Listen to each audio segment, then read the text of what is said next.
Kapag ako na anak ng tao ay dumating na bilang hari, kasama ang lahat ng anghel, uupo ako sa aking dakilang trono.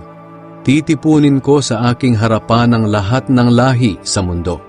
Pagbubukod-bukurin ko sila, tulad ng ginagawa ng pastol sa mga tupa at kambing. Ang mga tupa na walang iba kundi ang matutuwid ay ilalagay ko sa aking kanan. At ang mga kambing na walang iba kundi ang masasama ay ilalagay ko sa aking kaliwa. Pagkatapos bilang hari ay sasabihin ko sa mga tao sa aking kanan, "Hali kayo, kayong mga pinagpala ng aking ama. Manahin ninyo ang kahariang inihanda para sa inyo mula pa ng likhain ng mundo. Sapagkat nang nagutom ako ay pinakain ninyo ako, at nang nauhaw ako ay pinainom ninyo. Nang naging dayuhan ako ay pinatuloy ninyo ako sa inyong tahanan, at nang wala akong maisuot ay binihisan ninyo.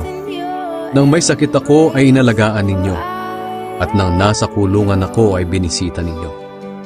Sasagot ang mga matuwid, "Panginoon, kailan po namin kayo nakitang nagutom at aming pinakain, o nauhaw at aming pinainom?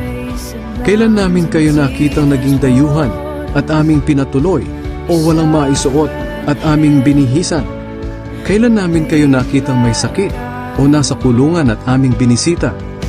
At sasagot ako bilang hari, "Sinasabi ko sa inyo ang totoo, nang ginawa niyo ito sa pinakahamak kong mga kapatid, para na rin niyo itong ginawa sa akin."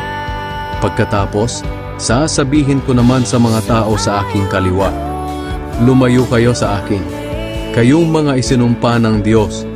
Doon kayo sa walang katapusang apoy na inihanda para sa Diablo at sa kanyang mga kampon.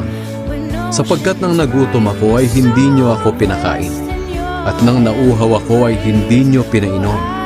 Nang naging dayuhan ako ay hindi niyo ako pinatuloy sa inyong tahanan, at nang wala akong maisuot ay hindi niyo binihisan.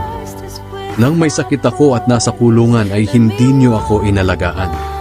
Tatanungin nila ako, "Panginoon, kailan po namin kayo nakitang nagutom, nauhaw, naging dayuhan, walang maisuot, may sakit o nasa kulungan at hindi namin kayo tinulungan?" At sasagot ako bilang hari, "Sinasabi ko sa inyo ang totoo, nang hindi ninyo tinulungan ang pinakahamak kong mga kapatid, ako ang hindi ninyo tinulungan. Itataboy ko ang mga taong ito sa walang hanggang kaparusahan, ngunit bibigyan ko ang mga matuwid ng buhay na walang hanggan."